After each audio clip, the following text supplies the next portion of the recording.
ময়মনসিংহের ত্রিশালে আহলে হাদিস তাবলিগি ইসলামের ৪৪তম জাতীয় ইজতেমা ২০২৫ বাস্তবায়নে প্রতিবন্ধকতা ও জবরদখলের প্রতিবাদে মানববন্ধন ও প্রতিবাদ সভা অনুষ্ঠিত হয়েছে। শনিবার বিকেলে ধানীখোলা মিলন সমাজ মাঠে এই কর্মসূচি পালিত হয়। আগামী ১২ থেকে ১৪ নভেম্বর সেখানে ইজতেমা অনুষ্ঠিত হওয়ার কথা থাকলেও ইউনিয়ন বিএনপির আহ্বায়ক ফখরুল কবিরের বিরুদ্ধে বাধা ও দখলের অভিযোগ উঠেছে।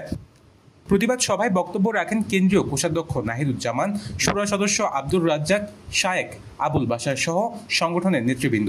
অভ্যুত্থানের পরে আমাদের ধানীখোলা যে কেন্দ্রীয় মার্কাজ, এই মার্কাজটি জাতীয়তাবাদী দলের আহ্বায়ক জনাব ফখরুল কবির ওনার সিদ্ধান্ত মোতাবেক মসজিদ পরিচালনা কমিটিকে ভেঙে দেওয়া হয় এবং নতুন করে একটি কমিটি তারা গঠন করে।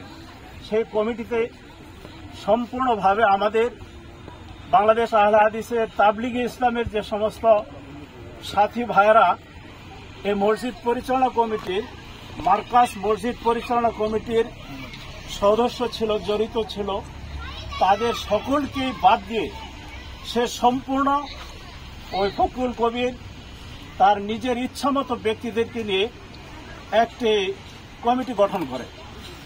যে কমিটি আসার পরে তারা আস্তে আস্তে কেন্দ্রীয় মার্কাজটিকে সম্পূর্ণভাবে তাদের নিয়ন্ত্রণে নিয়ে যায়, তাদের দখলে নিয়ে যায় এবং সেখানে আমাদের কেন্দ্রীয় মার্কাজের যে কার্যক্রম ছিল, নিয়মতান্ত্রিকভাবে যে কার্যক্রমগুলো চলে আসছিল সেগুলোকে তারা বন্ধ করে দেয়।